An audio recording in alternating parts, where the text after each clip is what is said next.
doing this movie, I was really excited because, you know, I'm from LA, the land of what you're saying, the crazy women. I'm from there. And and this was an article that this writer would write about this musician in the LA Times, like every other weekend, and I would read it. So when I heard that you were doing this story, I'm like, wow, incredible. You're bringing it to life. It was two stories going on. One, the LA Times was going, you know, sort of under because of the internet and we get our news from other places. So Steve Lopez was a writer struggling to trying to find out a story that could sort of, you know, breathe some life back into his newspaper. And he runs to this guy on the street who's playing a violin on 2 strings beautifully. And the next thing you know, he meets it. At first he's thinking, I'm just going to write a story about this guy. And it turns into a wonderful friendship. He finds out about Nathaniel Anthony Ayers Jr., who was a prodigy as far as playing the cello, and he went to Juilliard, one of the only African Americans to come to Juilliard, and we know how tough it is to be in Juilliard. While Anthony Ayers was in Juilliard, he started to develop schizophrenia. He ends up leaving because it was too much pressure on him. He ends up being in LA, and then he ends up homeless. But his angel was Steve Lopez, who was played wonderfully by Robert Downey Jr. Please. And it's a heartfelt story. I learned a lot, too. I learned a lot about people that were homeless, which I didn't know if I wanted to do.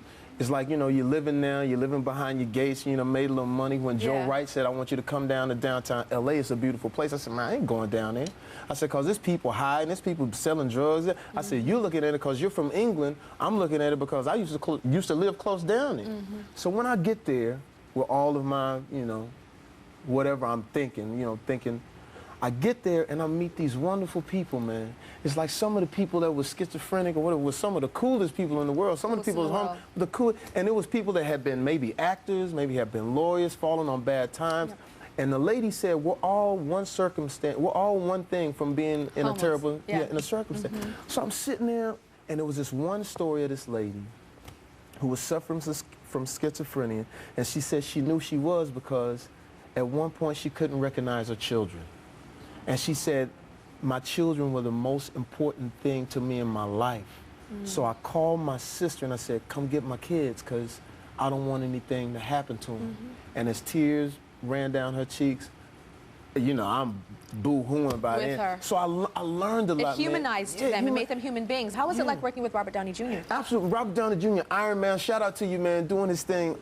He was just, you know, we followed him in Hollywood probably his whole life. We've seen his ups, we've seen his downs. So when I meet him, I say, yo, dude, you're the biggest thing on this movie, man. I just want to learn from you. There was not one false moment in his performance and not one false moment as a person. And what was interesting was he was like a little kid on Christmas Eve because Iron Man was about to come out. And he was like, dude, what do you think?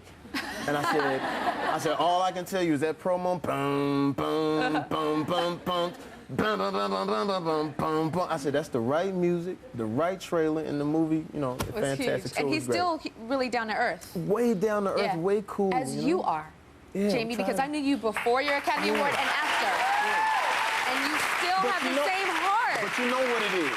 What is it? Because I always tell everybody this. I'm like, Jamie Foxx is one of the downest, most real person, you know, in this industry. And you have an Academy Award. Usually people start talking like this. Oh, they start getting the English. Well, you know, there I was in the jungle. Exactly. There I was in the jungles of Africa when I was knee-deep in hyena dog. You know what it is? We Sagittarians. Holla! So you know is that what it is? So we're able to stay real? We're able to be real. And I got to tell the story. I called Tyra. I was so embarrassed. You want to tell everybody this? I didn't know if you wanted to tell people. I called Tyra. Okay, I was trying to keep it on the deal. I was so embarrassed. I called Tyra, and I had really gone over my speech on what I was going to say because I was going to ask her to be in the Blame It video. Because I made sure I had Ron Howard and all those people first. I was like, okay, I'm going to call Tyra. So I called Tyra, and as I'm asking very clumsily to be in the video, she said something, and then the phone cut off. And I thought, oh my God, I embarrassed myself, and I thought that I had disrespected you by being in, you know, asking you to be in a music video. But being a Sag, I tried to call you back. I know. I was trying. I was having my office. I was trying. I said, give me the number. I dodged you. 4 days, Jamie. I tried to call you for 4 days. I was so corny. I felt so corny. I felt like, oh my God, she hung. Music video. Oh.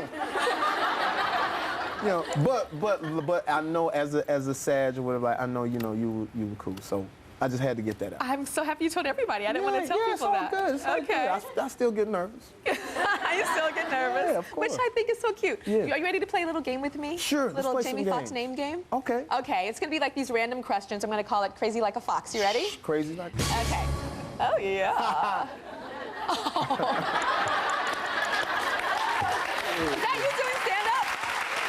I think so, yeah. Yeah? I don't know what that Okay, so the first one is Jamie Stocks. Jamie Stocks. Have you lost money in the economic downturn? Have you lost money in this recession at all? Yeah, we lost a little. Yeah, we lost a little money, but I mean, it's not as bad as everybody else. Yeah. So like, shout out to everybody that's really getting the grind on. Hold on, we're gonna make it. We got my man in the White House. So we gonna I lost a little.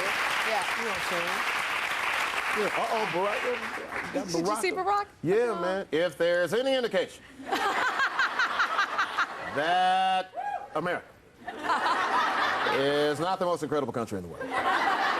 And you know he does that. He does that. Yes, and you did his America perfectly. Yeah. He puts an emphasis a little bit. And he always does it. I think he does that when he's thinking, though, because he can't make a mistake, you know. So,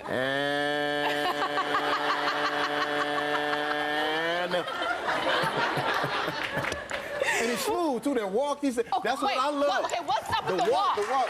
What is up with his walk? Is amazing.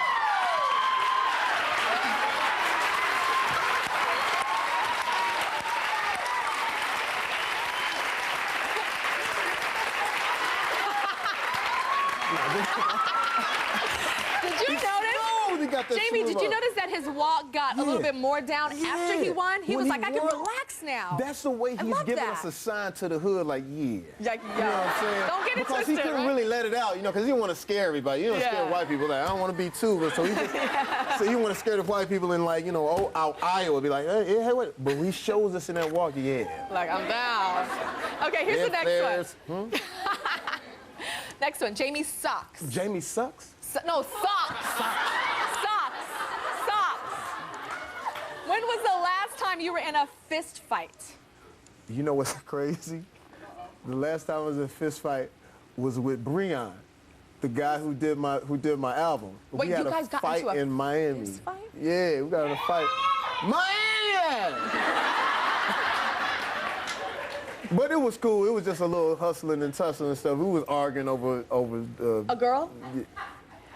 Are you serious? No. No, it was other things, but that was the last time. It was crazy though. It was good. It was good. We got it all in before the bodyguards came and stopped it. See, it's interesting, guys. You guys will fist fight. Women, we just talk behind each other's backs. Except for my sister. My sister can get them up. Oh, she will fight? She's about this big. She can get them up. She can...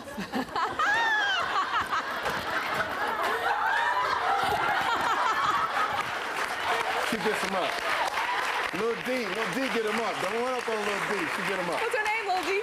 Deidre Dixon. That's my. Deidre. And my other sister is in the Blame It video too. She has Down syndrome. Oh. And my other sister, she's like, Jay, will you please let me be in the video? I've been working on my moves or whatever. So you see her in the video. It's my sister.